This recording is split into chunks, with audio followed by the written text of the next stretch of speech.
Kasus pemalsuan dalam sepak bola ternyata tidak hanya menyangkut usia, asal-usul maupun paspor pemain. Tim nasional palsu ternyata juga sempat terjadi di pertandingan antar negara dengan pengawasan FIFA. Kisah unik ini terjadi pada tanggal 7 September 2010.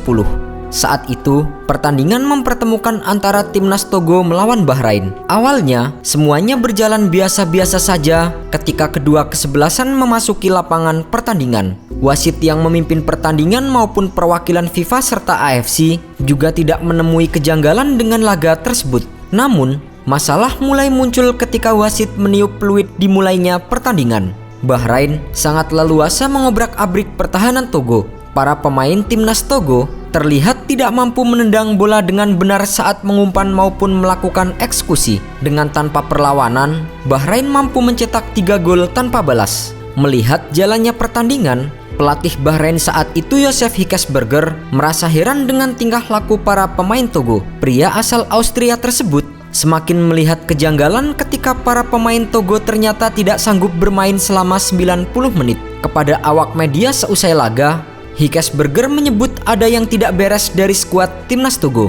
Bagaimana mungkin pemain tim nasional tidak sanggup bermain 90 menit? Ini seperti pertandingan tim profesional melawan tim pelajar. Tidak masuk akal. Hanya dalam hitungan jam, berita memalukan tersebut menyebar ke seluruh dunia termasuk Togo. Setelah melakukan penelusuran, pada 14 September 2010, Asosiasi Sepak Bola Togo atau FTF menyatakan bahwa tim palsu telah bermain melawan Bahrain. FTF mengklaim tidak pernah ada agenda pertandingan uji coba yang melibatkan timnas di salah satu negara Timur Tengah. Para pemain yang ambil bagian dalam pertandingan persahabatan melawan Bahrain benar-benar palsu. Kami tidak mengenal pemain-pemain tersebut, sebab kami belum mengirim satu tim pun ke Bahrain, ujar Jenderal Seye Memene selaku Presiden FTF saat itu. Pengakuan mengejutkan petinggi FTF itu juga didukung pernyataan Menteri Olahraga Togo saat itu Christophe Chau. Kepada majalah lokal Jun Afrik, Chau menyebut FTF tidak pernah mendapatkan surat undangan pertandingan maupun mengirimkan tim untuk melawan Bahrain. Tidak ada seorang pun di Togo yang pernah diberitahu tentang pertandingan itu. Kami berkomitmen untuk menggelar investigasi dan menghukum semua yang terlibat masalah ini. Sebaliknya, Wakil Presiden Asosiasi Sepak Bola Bahrain BFA, Sheikh Ali bin Khalifa, mengonfirmasi bahwa Bahrain telah melalui semua saluran yang benar dalam mengatur pertandingan internasional dalam agenda FIFA. Semua dokumen yang diterima sebelum pertandingan persahabatan secara resmi ditandatangani dan distempel dari FTF, kata Sheikh Ali kepada Gulf Daily News. Asosiasi Sepak Bola Bahrain juga melaporkan bahwa sebuah surat mencantumkan 20 anggota timnas Togo, termasuk nomor paspor dan tanggal lahir setiap pemain. Akan tetapi, beberapa menit sebelum dimulainya pertandingan, seorang ofisial tim memberikan daftar 18 pemain yang berbeda dari yang dikirimkan FTF sebelumnya. Konfirmasi dari Bahrain benar-benar membuat pemerintah Togo dan FTF murka. Akibatnya, penyelidikan menyeluruh pun digelar. Hasilnya, pada 20 September 2010, terungkap fakta bahwa mantan pelatih timnas Bana Canile adalah pelaku utamanya. Karena andilnya atas pembentukan tim palsu Togo ini, Bana dijatuhi sanksi skorsing dari posisinya sebagai staf tim teknis Togo selama 2 tahun.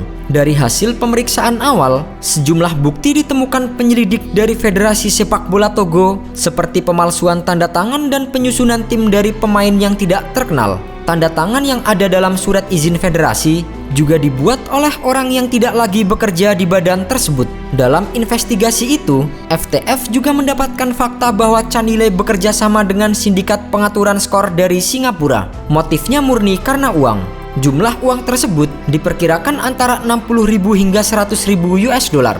Terbongkarnya skandal timnas palsu benar-benar membuka buruknya pengelolaan sepak bola di Togo. Pasalnya, beberapa bulan sebelumnya, saat Piala Afrika 2010 digelar di Angola, kejadian yang lebih tragis menimpa Togo. Kejadian tersebut diakibatkan tidak adanya koordinasi antara FTF dengan petugas keamanan serta panitia turnamen. Pada 8 Januari 2010, bus timnas Togo diserang oleh kelompok bersenjata saat hendak menuju tempat pertandingan. Serangan itu menyebabkan 3 orang tewas dan melukai beberapa lainnya. Menyusul kejadian itu, FTF menyatakan mundur dari Piala Afrika 2010. Konfederasi Sepak Bola Afrika atau CAF merespon keputusan FTF dengan melarang Togo berpartisipasi dalam 2 edisi Piala Afrika selanjutnya.